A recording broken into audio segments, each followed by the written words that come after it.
Y'all, this is Darrell Lee Berry Jr. back with some more quantum mechanics.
Y'all, as I said, this is Darrell Lee Berry Jr. back with some more science and math discussion. New semester is starting, so I'll be starting on 5 new classes.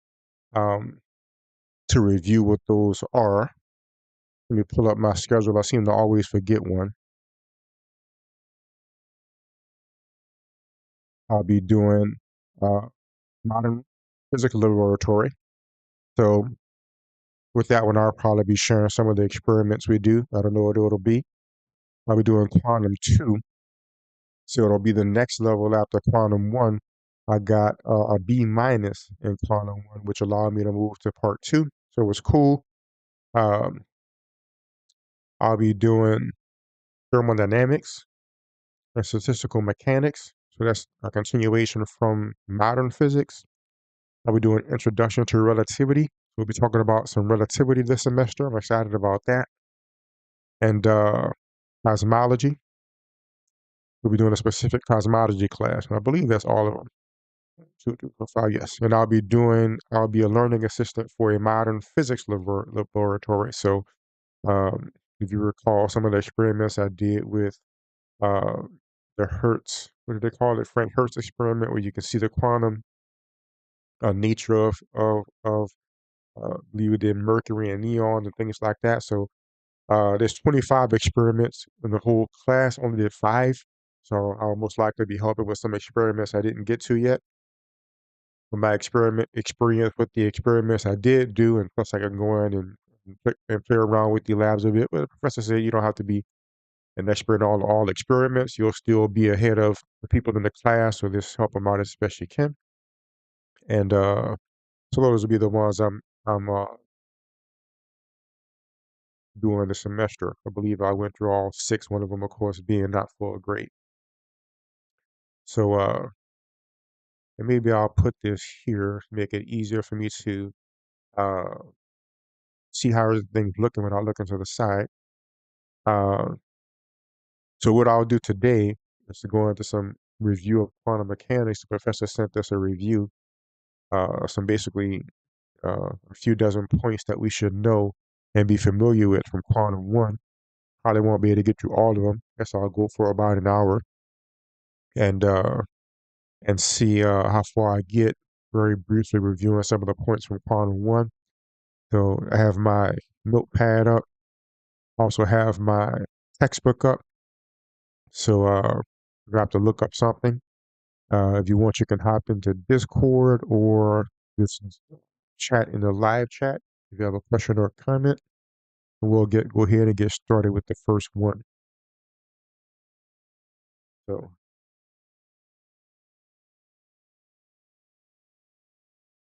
first one says the time-dependent Schrodinger equation. We have that's the Hermitian operator. Psi is the wave function. Imaginary I, which simplifies the equations instead of working with sine and cosine all the time. H bar is h over 2 pi, which is the Planck constant over 2 pi. Uh, and this is d psi over dt. This is a time-dependent one. Uh, and it says what is H and what typically goes into it. So I do recall that that's I said it earlier, I forgot the name that fast there. Oh, let me look it up. Hamiltonian. So we mentioned earlier the Hamiltonian. So I'm looking at this page here for the reminder, and it'll be better to have this match my other background. Let me see here.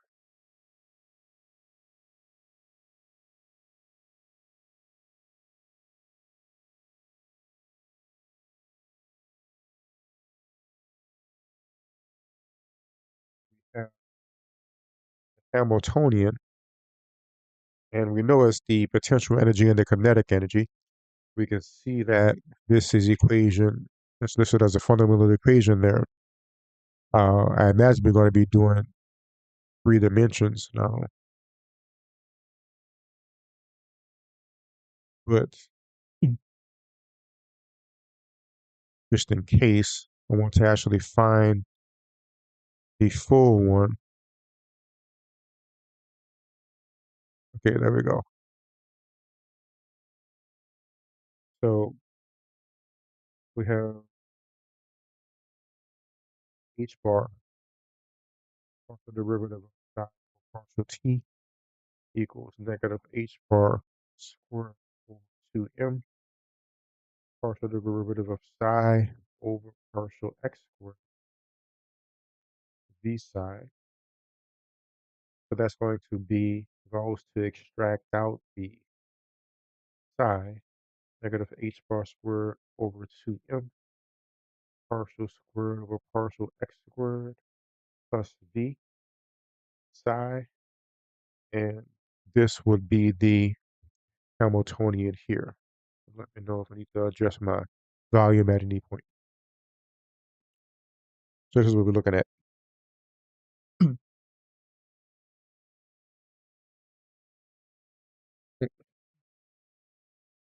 I always forget to do that sometimes. It's the equation.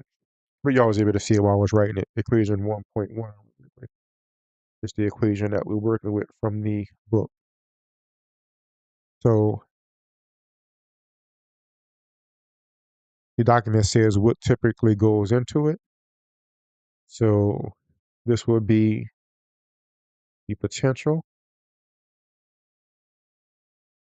Vx, and this will be technically the kinetic energy, if I remember right.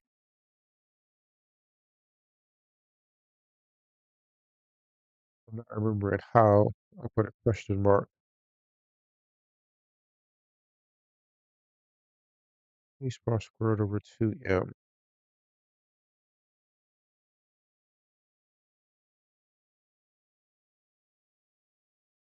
I just have to remind myself of that first part. Now I'm thinking it's the kinetic energy. Why don't we work through it a bit? Ke equals 1/2 mv squared equals m over m 1/2 mv squared. So that equals m squared v squared over 2. So that equals p squared over 2. I'm doing that right. And I do recall in the textbook, uh,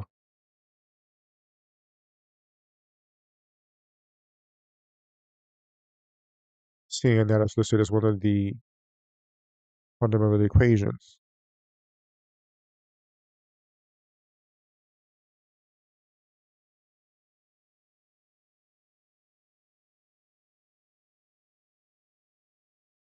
So there's the p, i.e. bar and derivative. I left off it.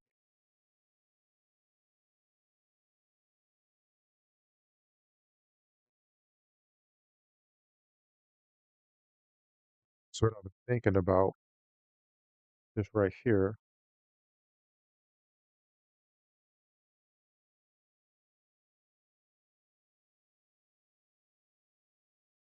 r squared over 2m.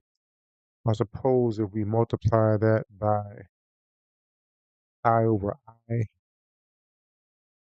we do get momentum squared. So if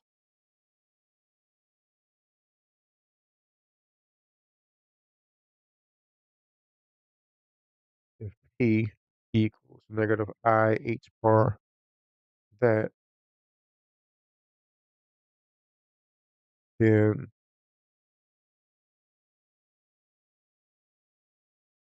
it will come from this line right here and say I h bar partial psi partial t equals negative h bar squared over 2m, and I'll multiply by I over I partial squared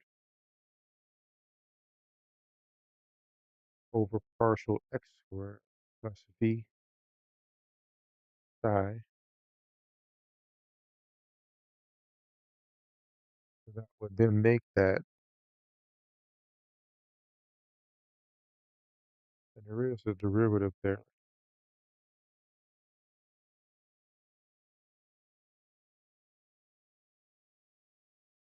That would make that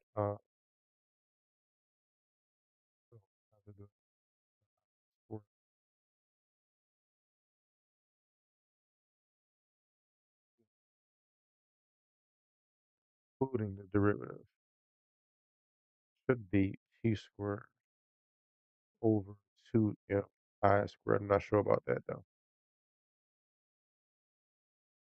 All right, so I need to look up, need to review the Hamiltonian. Let's say,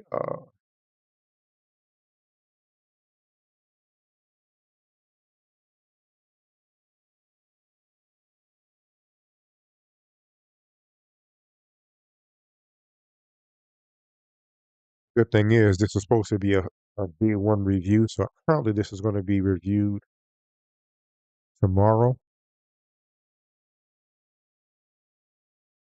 So thankfully all my classes are late, by the way.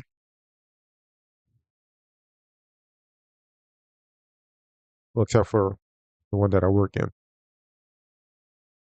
Who says, what is the numerical value, including units, of h or h bar? So h equals Planck constant, which in units, which is defined as, I guess I should say,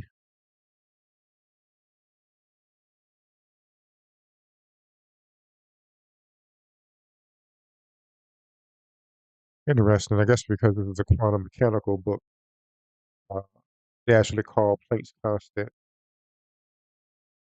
just the h bar itself.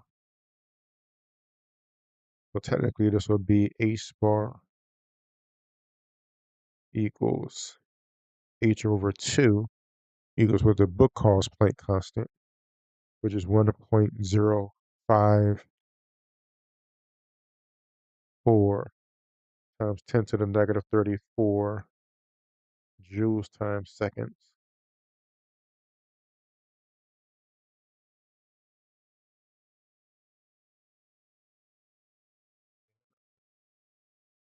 Here.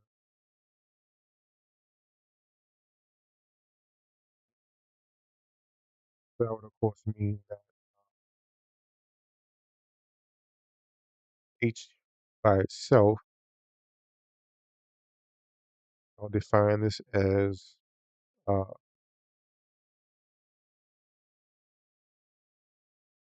defined it as h over 2.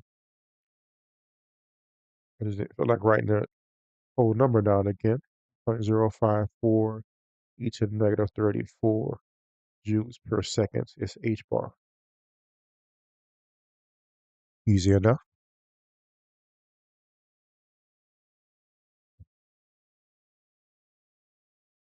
When can the time-dependent Schrodinger equation be separated into a time equation and space equation?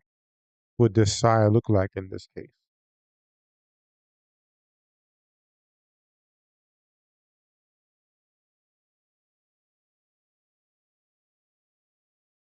right?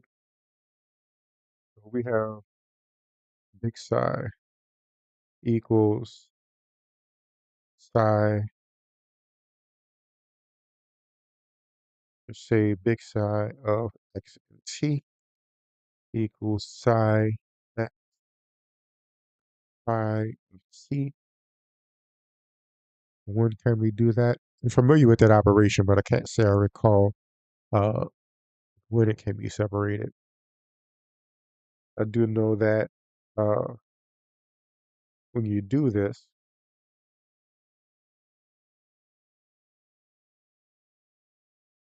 you end up, shall take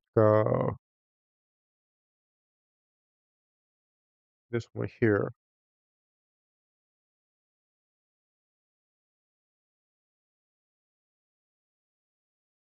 still equals h psi, or does it equal e psi? That equals e psi.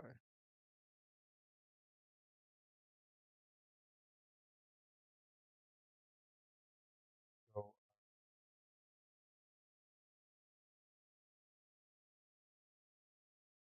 after I review that,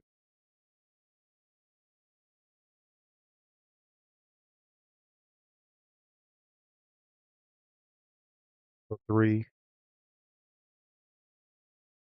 4, that's called separation of variables.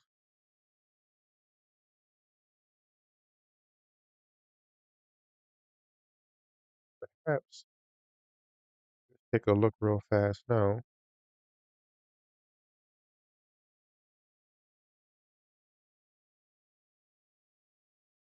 I'll go ahead and search.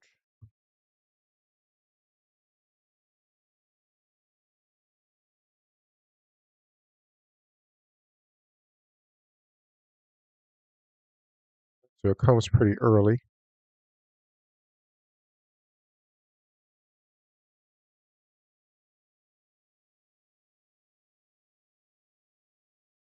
I'll review this one now. So we have equation 2.1 h bar partial psi over partial t equals negative h bar squared over 2m partial squared psi over partial x squared plus v psi. And if I take this psi to equal little psi t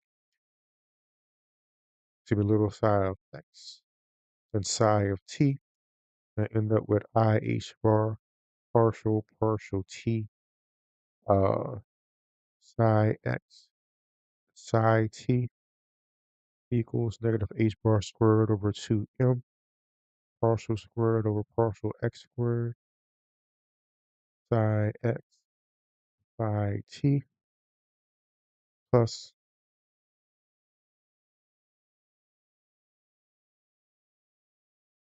v psi x phi t.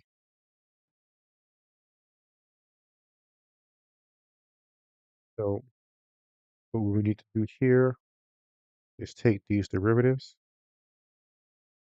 So this will be I h bar, and this will be I will just call these x and t going forward. So this will be x and t prime. Well, maybe it's easier just to keep it psi of x, and this will be psi dot, because we just take derivative of the relevant part, negative h bar squared over 2m. So this will be psi double dot and psi t plus v psi x psi t. Right. So now we would divide by both everywhere.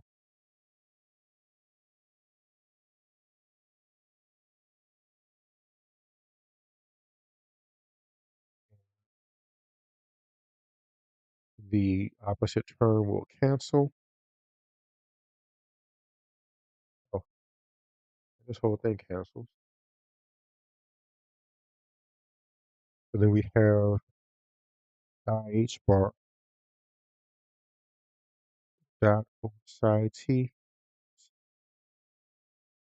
over psi equals negative H bar squared over 2m. And then we have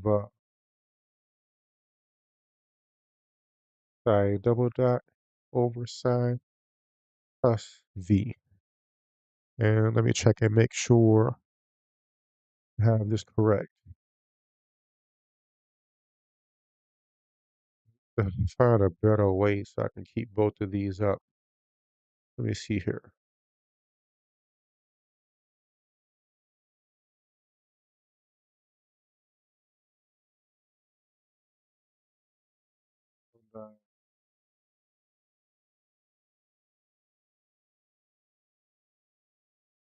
This here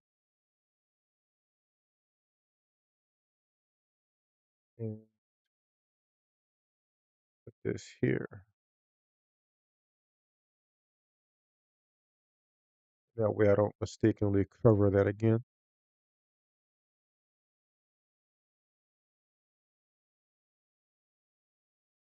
So that's where we at. So I believe this does it.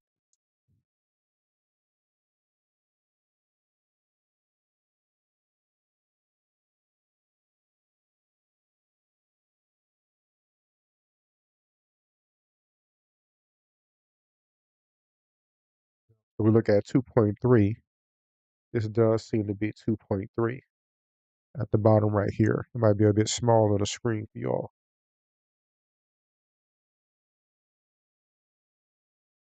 But that look to be the case.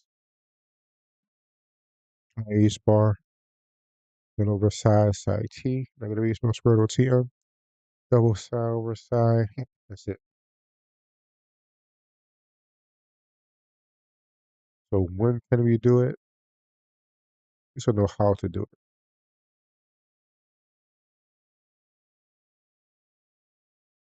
If v is independent of t, in that case, okay, so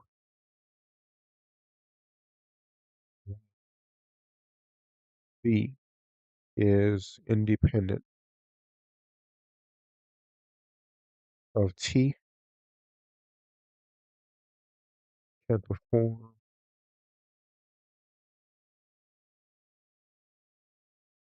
to the variables.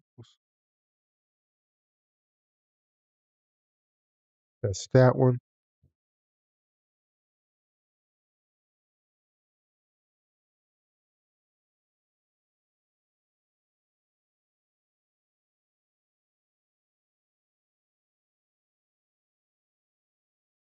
Two.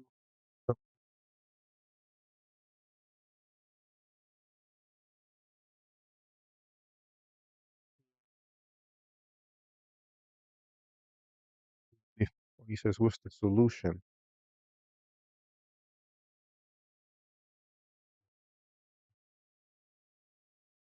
In order for them to be equal like this, they have to both be constant. We have IH bar psi dot over psi or phi equals k squared and negative h bar squared over 2m psi double dot over psi plus v equals k squared. Why don't we take t equals 0, assume that 0 for simplicity. So then we have psi double dot equals negative 2m over h bar squared a squared psi. And then we have phi dot equals I h bar k squared phi. Maybe this is k1 squared and k2 squared. Let me confirm to see if I'm remembering this properly.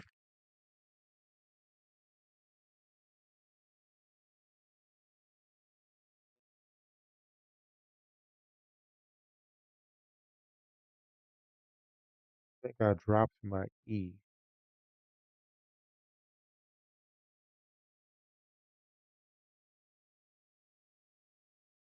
So I need to do some work on that. But like I see from the book, maybe this, I'll put a question mark. But we have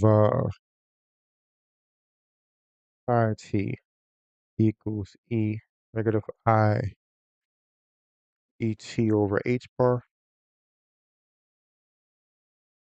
And then we have psi.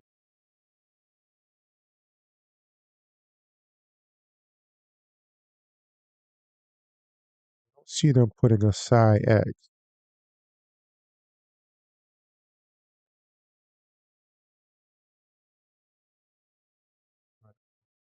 We figure that out later.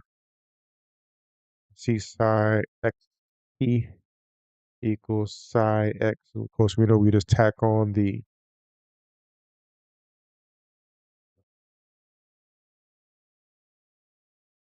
dependent part to get the full equation. That's that. I'll do a few more.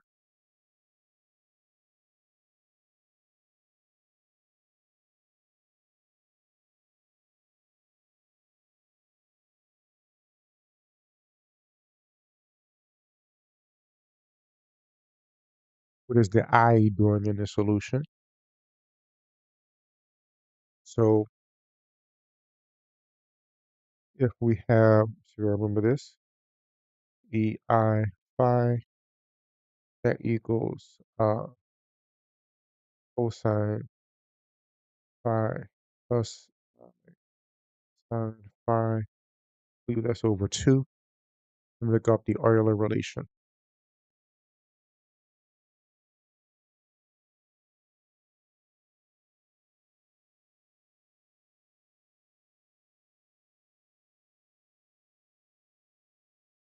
Oh, no, 2. I don't know where I got 2 from, but there's some version that has it divided by 2. So ei phi is cosine phi plus I sine phi, and e negative I phi equals cosine phi minus I sine phi. Therefore,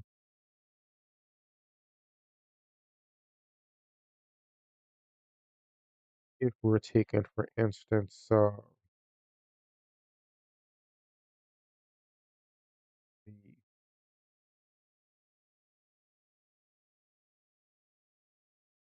mod squared or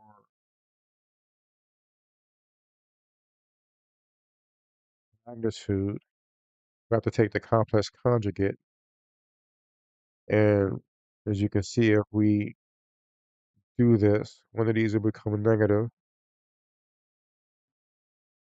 The complex conjugate, the imaginary part, the sign flips. So we have that squared. So let's take e I e I phi. It's going to be cosine phi minus sine phi plus I sine phi is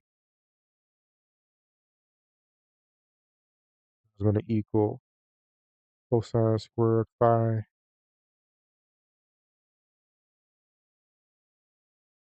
plus I sine phi minus I sine phi cosine phi. The two i's make a negative, and then there's already a negative, so that's plus sine squared phi. These two cancel. So that becomes cosine squared phi plus sine squared phi, which equals 1. So that definitely simplifies things. My understanding is the I simply simplifies these sines and cosines when we're doing quantum mechanical stuff.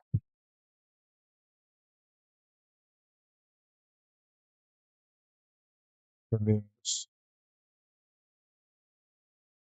26 of these total. Let's see if I can get to 13.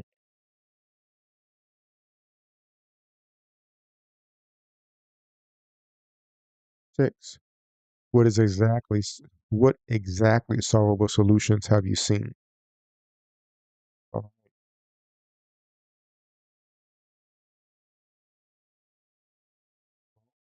It seems like the infinite square well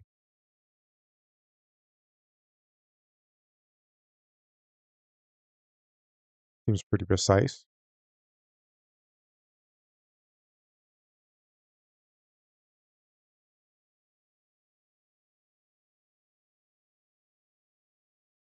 Infinite square well. Look and see what solutions we have here. And let me increase the size of this a little bit.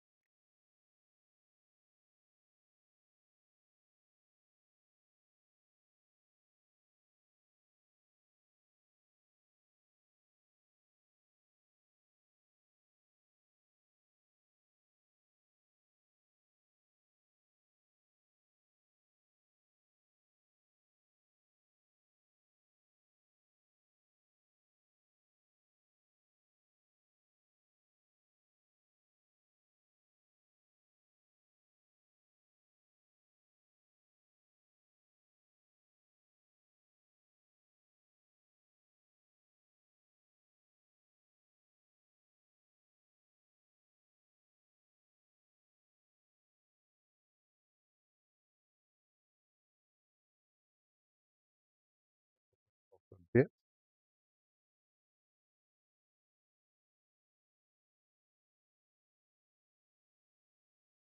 So let's look at the solutions for the infinite square well.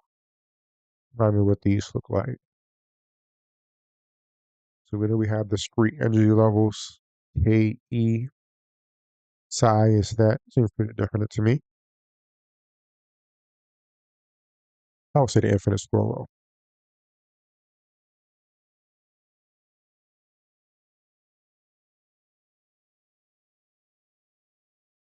Uh, for those problems, how does the energy depend on the quantum numbers? So we can see that the energy levels are discrete.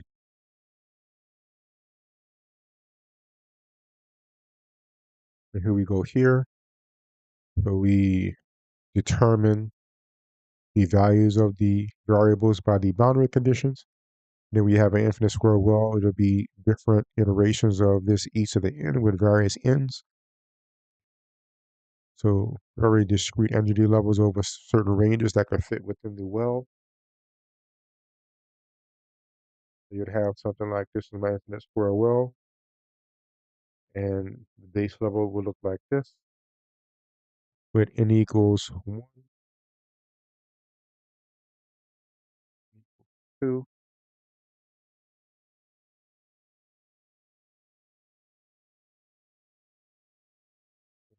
3, and so forth.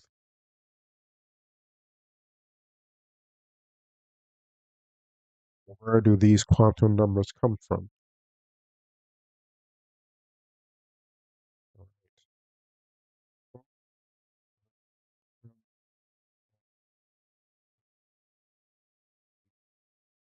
Never really like quantum numbers.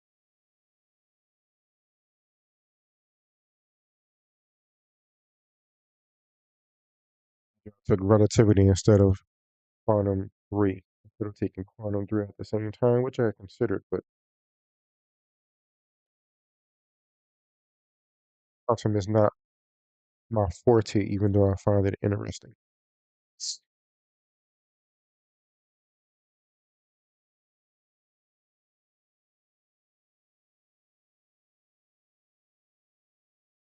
time, what are the raising and lowering operators, what are they good for? But I can definitely raise and lower a state. See if we could find these.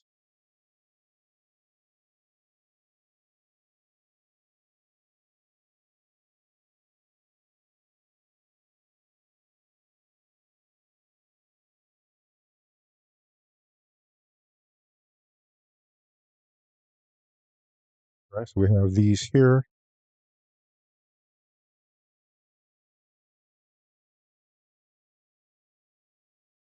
A plus or minus equals defined as, and maybe I should write it out.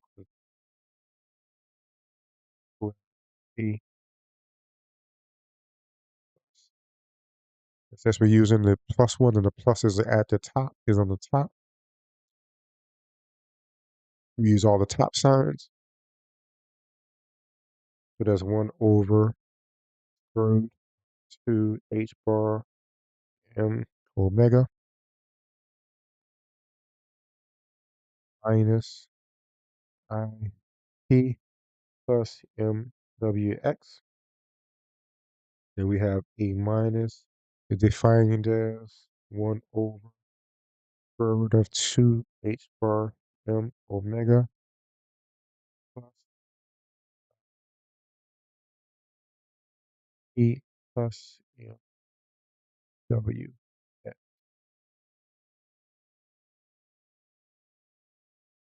Right?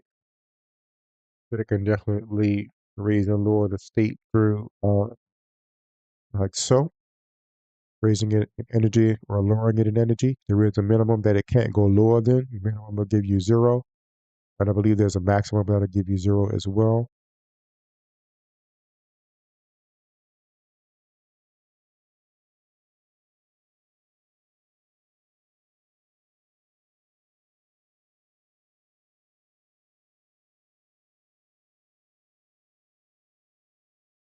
And given a solution to the time-independent Schrodinger equation, write an expression for the probability that the particle will be found between x1 and x2.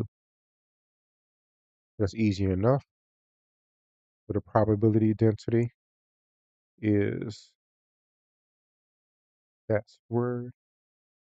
So the probability between x1 and x2 is f dx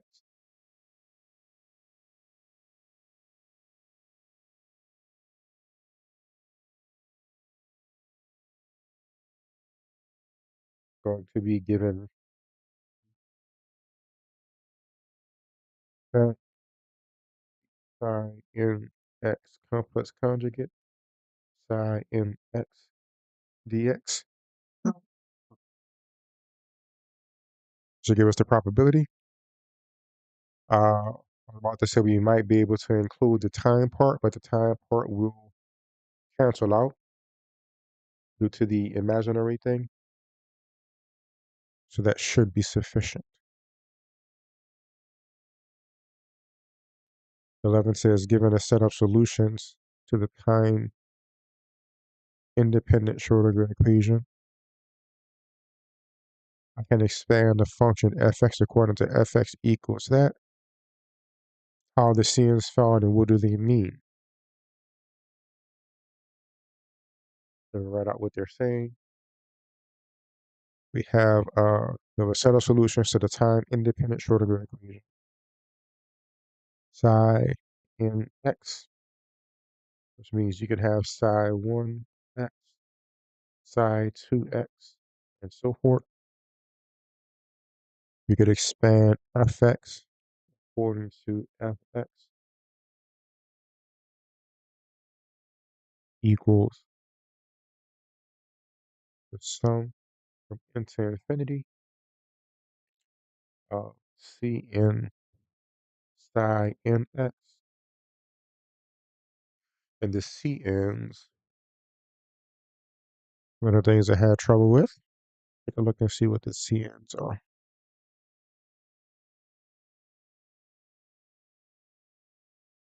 That'd be hard to find.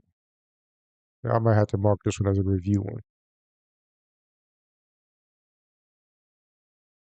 I vaguely remember that formula.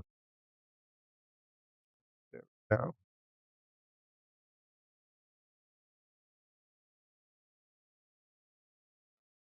the N 12, what are solutions to the time-independent Schrodinger equation?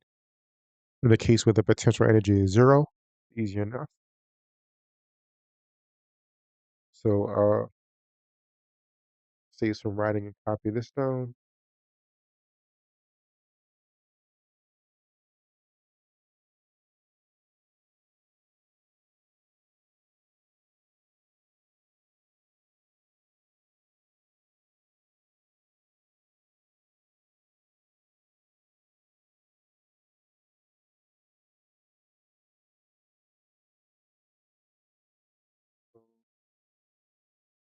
This is zero.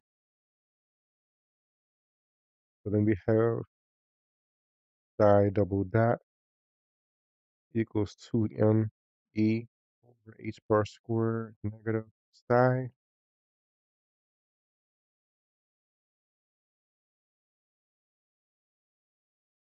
Did I miss anything? K squared equals 2m e over h bar squared.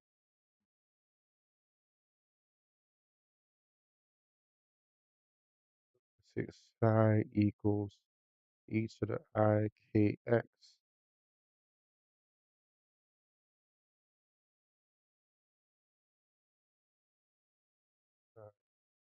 Equals k.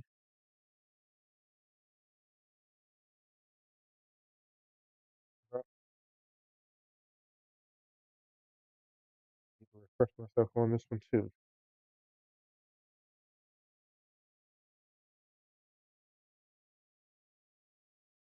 Put this one in the book real fast.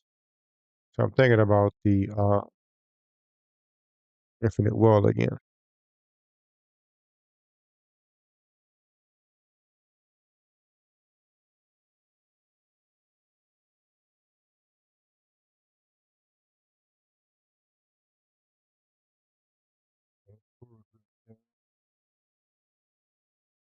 So k equals 2m e over h bar squared.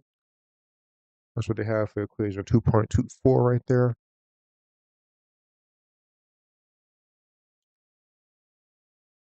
Psi equals a sine kx plus b cosine. So we have square root 0 L.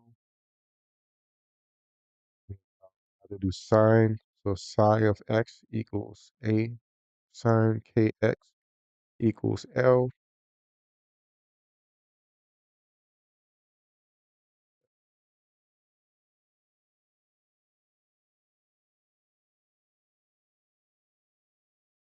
equals L. Psi equals 0. So that means a sine kx AL equals 0.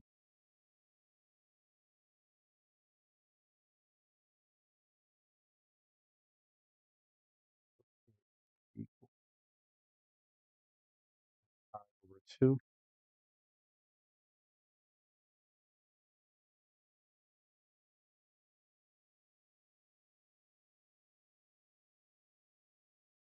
A equals 10 pi 2L.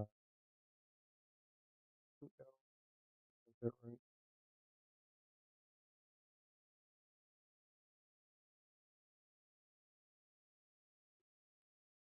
Pi over 2L equals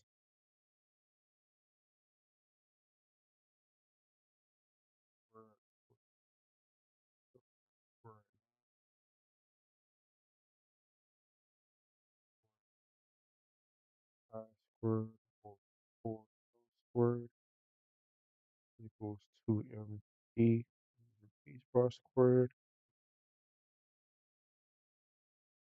E equals h bar squared n squared pi squared over el squared. So I messed up somewhere.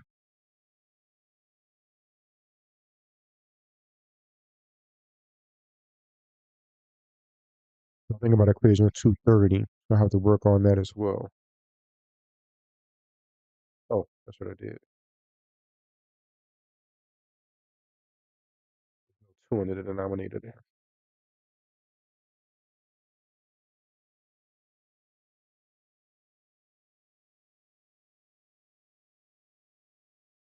So if I put over s squared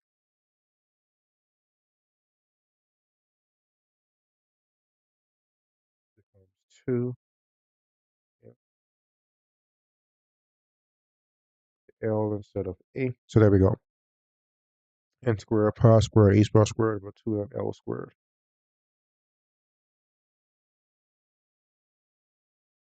I'm gonna develop a certain habit of that process.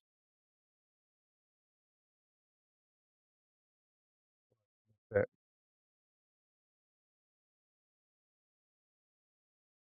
and for 13, the last one. What is size? What is psi star psi? The complex conjugate times psi as a function of position.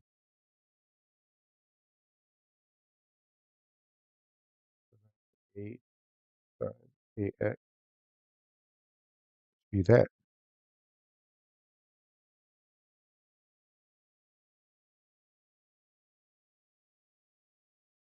Maybe missing something there.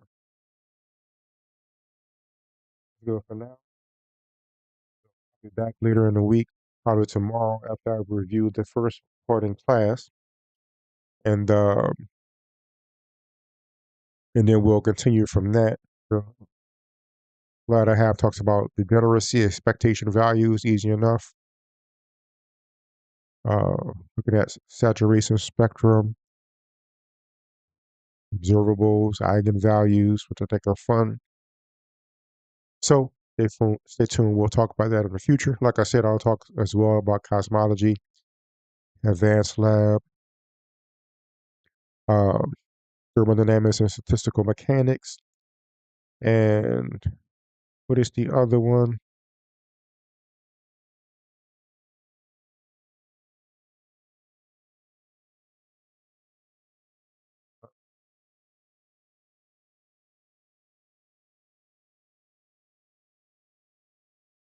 Relativity. I got to forget relativity. Good thing about relativity, by the way, a lot of times they don't have it they don't have it in consecutive semesters. Luckily, they had it 2 semesters in a row this time, and I'm graduating this semester, so I'll be able to take it. I thought I was gonna have to take quantum 3 or maybe solid state physics. Uh, so I was sorry to say quantum is not my forte, and solid state physics. I can't say I'm interested in that. I'm not even quite sure what that is. I looked up the definition before, but just to see. So I'm glad I could take relativity. I've already made some progress in that textbook. So, um, but probably need the most work on quantum. How I do quantum more. We'll see how it goes. So, like, subscribe if you haven't. I'll see you all throughout the week.